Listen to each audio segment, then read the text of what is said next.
important things to do than address our southern border.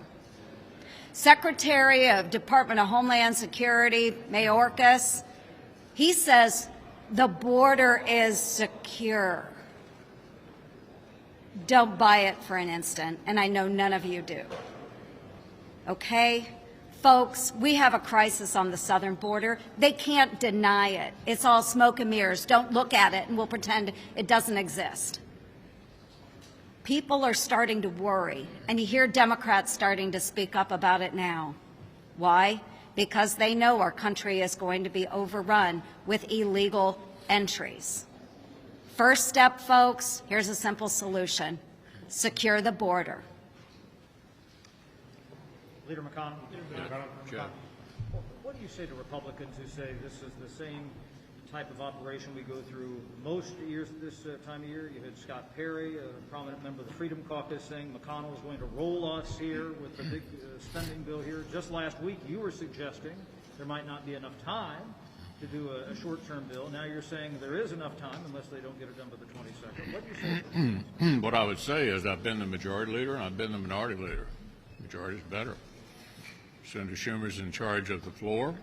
He determines whether or not we pass individual appropriation bills, and he decides how to process them. So we're on defense. We're dealing with the cards that we were dealt.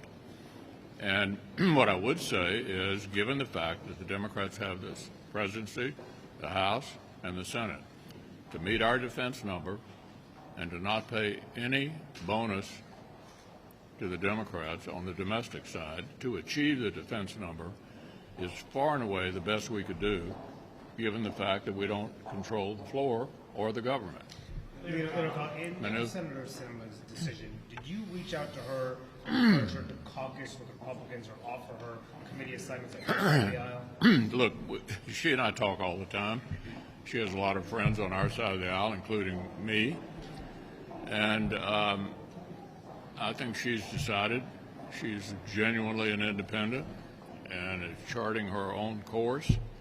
And I wish her well. And we particularly admire her fierce defense of the institution itself. We were on the verge of having the institution literally broken by these people last year. She stood up to that, and I admire it. Will you support a Republican against her? Yeah, to follow up on that, will you try to recruit Doug Ducey? Yeah, look, I talk to her all the time. To run against Senator Sinema. I'm not going to get into the conversations that we've had. We talk all the time. Can I ask Yeah. a quick two-part question? First, do you support the Rubio bill to ban TikTok? And secondly, looking ahead to 2024, do you expect to take a more active role in choosing candidates, given what happened in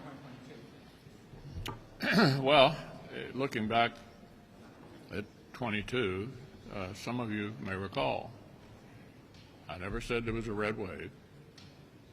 I said we had a bunch of close races. And looking at each race separately, I wasn't making that up. We had a bunch of close races. We ended up having a candidate quality time. Anybody remember who mentioned that back in August? Look at Arizona. Look at New Hampshire. And a challenging situation in Georgia as well. We did, by we, I mean the Senate Leadership Fund, did intervene in two primaries, in Alabama and in Missouri. And I do think we had an opportunity to relearn one more time. You have to have quality candidates to win competitive Senate races. We went through this in 2010, 2012, Christine O'Donnell, Sharon Angle, Todd Aiken, Richard Murdoch, and unfortunately revisited that situation in 2022. Our ability to control the primary outcome was quite limited in 22 because of the support of the former president proved to be very decisive in these primaries.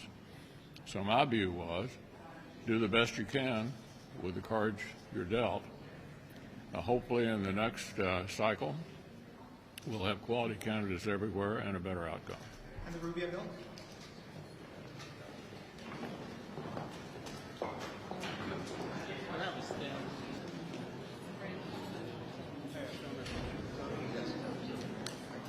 You didn't see me.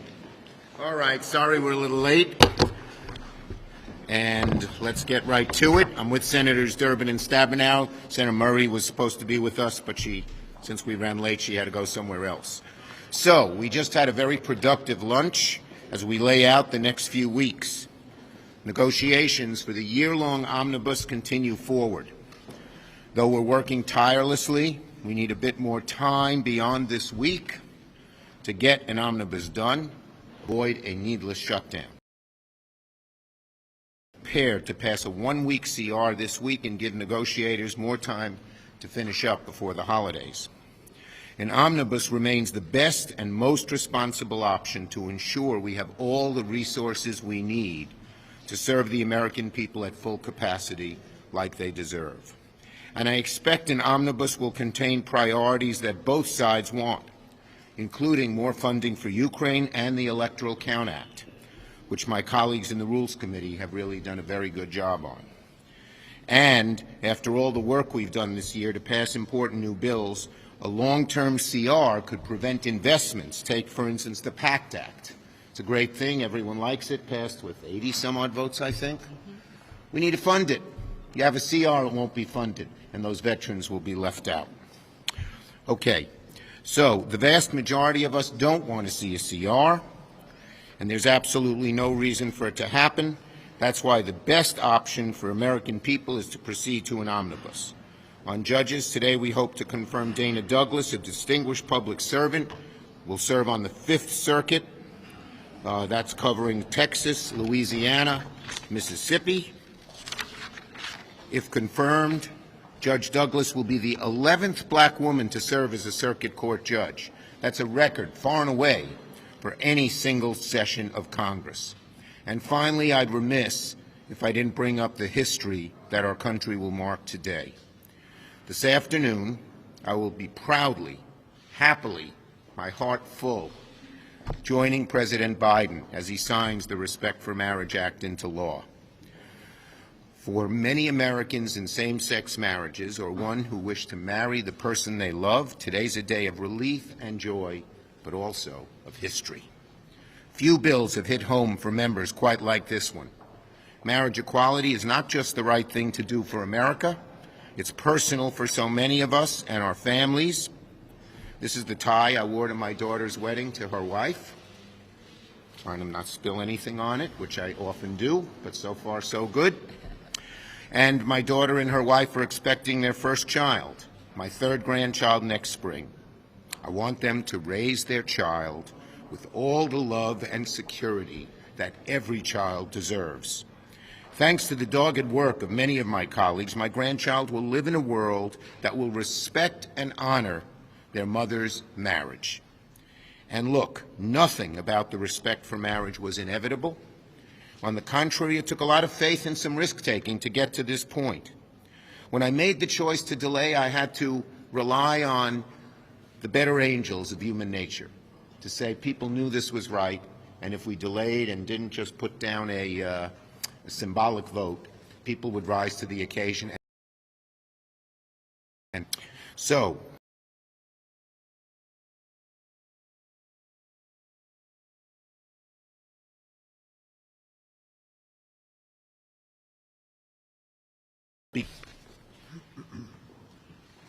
thanks, Chuck.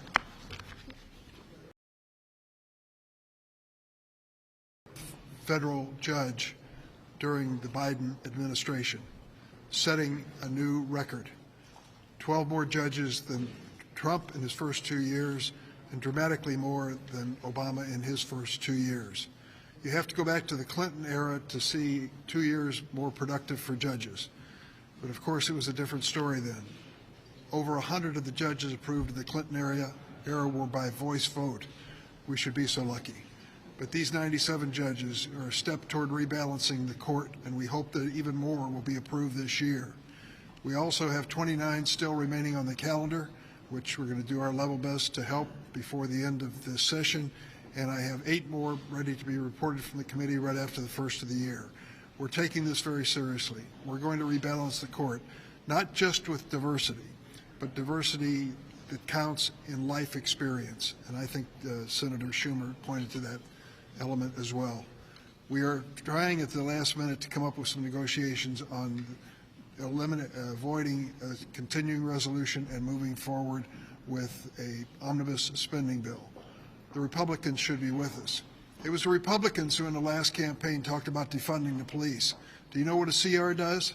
It defunds the police by cutting back in the granting process the money that we want to give them so that they can hire at least 1,500 more police officers nationwide. If they should prevail and end up with a CR, those 1,500 officers will not be hired. The same is true about the crisis at the border. If you want more Border Patrol agents, don't go to a CR. That cuts back in the numbers that we believe we need. It's dramatically wrong, and the same thing is true with veterans assistance. So when it comes to the basic budget, it's a test on the messages of the last campaign from the order at our southern border. If they want to make sure that our veterans are treated in a positive way, stick with us and pass an omnibus and do it quickly. So much. And let me first say it is very exciting to go to the White House today and be a part of this bill signing, and thanks to Senator Schumer and everyone that's been involved. One story I think that may not have yet been fully focused on is the fact when the bill was enrolled in the Senate, normally the Vice President would sign the bill. If not, the President pro tem, Senator Leahy. They both stepped back and offered Senator Tammy Baldwin the capacity to sign and enroll the bill. And I think that was a very meaning thing and important tribute to her and to everyone who worked so hard. Let me take just a moment, step back. This is the end of the year, and just reemphasize it's been a heck of a 2 years of hard work on behalf of the Democrats in the Senate and the House working with the White House. We know that the American people deserve a government that puts their needs first, and every single day that's what we are doing. Throughout the pandemic and beyond, we work to lower costs for families, to create better paying jobs and build safer communities. That's what all of this work has been about. And we are already now seeing the fruits of that. This CPI, once again, going in the right direction, going down when it's announced today. We focused on lowering costs, standing up to Big Pharma to bring down prescription drug costs, lowering healthcare costs, standing up to Big Oil to focus on less expense at the pump and be able to heat your house and pay energy bills, better paying jobs. And it's amazing, 10.5 million jobs have been created in this last 2 years, more than any time of 2 years of a president, frankly, more than in most of our lifetimes have been created in one time, in one presidency. That's the largest job growth during any president's first 2 years, and one of the reasons that the poverty level fell last year to 7.8%. And then finally, keeping communities safe, people safe, putting vaccines in people's arms, turning COVID around so we can manage it. We know it's still with us, but we're now able to manage it. In addition to the important gun safety reforms and the Bipartisan Safe Communities Act, we also made historic new investments in transforming mental health services.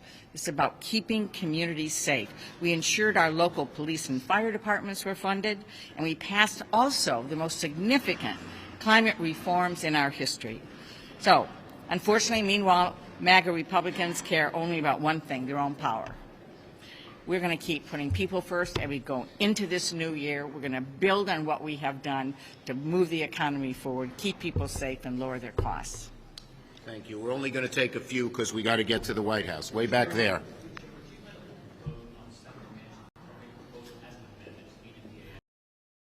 Vote on that amendment. As you know, Republicans blocked it in the House, even though permitting reform is something that they've always supported in the past, so I hope they'll help us and support it. Yes? Do you plan on supporting a Democrat in the Arizona Senate race in 2024 now that Kirsten Sinema is now she's an independent? I'm focused right now on finishing the lame duck. Yes. Go ahead. Someone says a camera, not a hand. Go ahead. Can you just talk to us, take us back to the moment you learned of her switch, and why does she get to stay on committees if she is not explicitly caucusing with Democrats? Senator Sinema asked me to keep her committees, and that keeps the Senate committees functioning in a 51-49 vein, and that's what we want to do. Yes, Bolton. On the omnibus, Leader McConnell just said. I learned the day before.